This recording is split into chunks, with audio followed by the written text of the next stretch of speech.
श्री नारायण भगवान की जय। सभी भक्तों को मेरा प्यार भरा राधे राधे। जैसा कि आप सभी जानते, निर्जला एकादशी व्रत बड़ा ही सुंदर पुनीत पावन व्रत है, जो भी मनुष्य जीवन प्राप्त करने के बाद, वैसे तो ये कहते हैं कि किसी भी एकादशी के दिन अन्न ग्रहण नहीं करना चाहिए। एकादशी का व्रत जो है विशेषतः नारायण भगवान को बहुत प्रिय है, और जो जीव एकादशी का व्रत करता है सहज में ही वो भव सागर से पार हो जाता है। इतना प्रिय है नारायण भगवान को एकादशी का व्रत।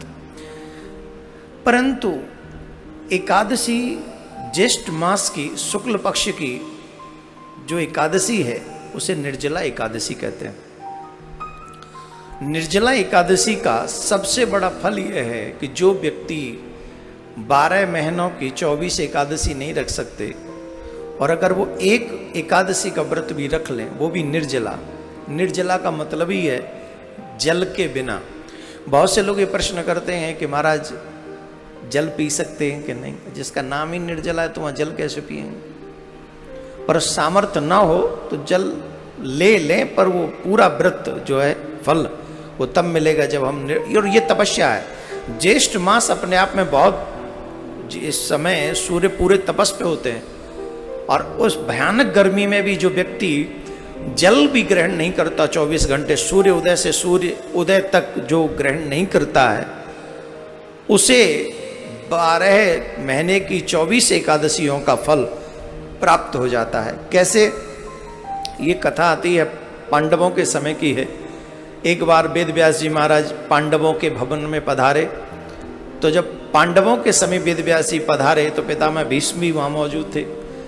तो उस समय कुछ सत्संग की चर्चा हो रही थी, तो उस समय भीम ने अपना एक प्रश्न रखा वेद व्यास जी के चरणों में। बोले, महाराज जब भी एकादशी आती है तो मेरी माँ भी व्रत रहती है, मेरे भाई भी व्रत रहते हैं, और मुझ पे भी बार बार ये प्रेशर डालते हैं कि तुम भी एकादशी का व्रत रखा करो, और मैं बिना अन्न के रह नहीं सकता। आपको पता है मेरे उदर में ब्रक नाम की अग्नि है, और इस अग्नि से मैं इतना त्रस्त हूँ कि मैं तो एक दिन छोड़ो एक समय भी बिना अन्न के नहीं रह सकता। इसलिए कोई ऐसा उपाय बता दीजिए कि मैं भी कोई व्रत कर लूं तो मेरा भी कल्याण हो जाए।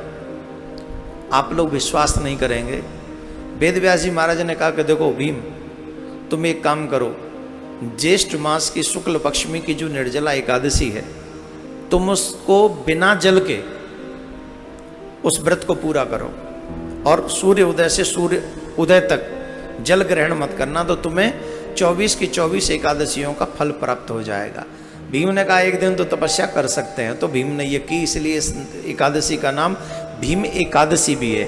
एक बात और बता दूं मैं आपको यहाँ पर, जो व्यक्ति निर्जल रहकर निर्जला एकादशी का व्रत करता है, आप कल्पना नहीं कर सकते, मैंने कहीं सुना है इतना बड़ा फल इसको मिलता है, इतना बड़ा फल कि 100 पीढ़ी हमसे पहले जो आए हैं उनका कल्याण कर देती है, और 100 पीढ़ी बाद में जो आएंगी उनका कल्याण हम कर सकते हैं, जो निर्जला एकादशी का व्रत करता हो, लेकिन नियम से। अब हम क्या समस्या है कि हम नियम में गड़बड़ी कर देते हैं, इसीलिए इस वीडियो को समय से पहले सुन लो आप, और ज्यादा से ज्यादा सनातनी जो एकादशी का व्रत रखते हैं उन तक पहुंचा दो। नियम क्या है? 3 दिन पहले से ही हमें कुछ भक्ष अभक्ष ग्रहण नहीं करना चाहिए। कुछ भी, इवन प्याज लहसुन भी 3 दिन पहले नहीं खाना चाहिए। कई लोग खा लेते हैं फिर व्रत भी कर लेते हैं, पर नहीं खाना चाहिए। और 10वीं की रात से ही अन्न का परित्याग कर देना चाहिए। एकादशी वाले दिन सूर्य उदय हो उससे पहले तक तुम्हारा स्नान हो जाना चाहिए, और उस समय अपने नाम, अपने गोत्र का नाम लेकर संकल्प करना चाहिए कि मैं निर्जला एकादशी व्रत रहूंगा, और भगवान श्री श्याम सुंदर से ये प्रार्थना करनी चाहिए कि आप इतनी सामर्थ्य दें कि मैं ये व्रत संपन्न कर सकूं, क्योंकि भगवान के बिना संभव नहीं। गर्मी चरम पर होती है, भगवान कृपा करें तभी संभव हो पाता है। फिर ये संकल्प करें और फिर भगवान का पूजन करें। भगवान नारायण का रूप है, चाहे नारायण के रूप में करें, कृष्ण के रूप में करें, राम के रूप में करें, किसी भी रूप में करें, लेकिन नारायण भगवान के रूप का ही पूजन होना चाहिए। जो आपके आराध्य, चाहे राम जी हो चाहे कृष्ण जी हो, उस रूप में आप कर सकते हैं। सालग्राम की भी पूजा आप कर सकते हैं। ज़्यादा से ज़्यादा मैंने शुरुआत इसी भजन से की, ओम नमो भगवते वासुदेवाय, क्योंकि आप इस मंत्र का ज़्यादा से ज़्यादा जाप करें। और विशेष बात यह है कि भगवान को पूजन करने के बाद में ब्रह्मचर्य का पालन करें, पृथ्वी पर शयन करें, झूठ नहीं बोलें, क्रोध नहीं करें, इन सब नियमों को पालन करें। और सबसे बड़ी बात, रात्रि में जागरण करें। और रात्रि में शिवरात्रि के समय जैसा पूजन होता है वैसा पूजन हमको भगवान सालिग्राम का करना चाहिए।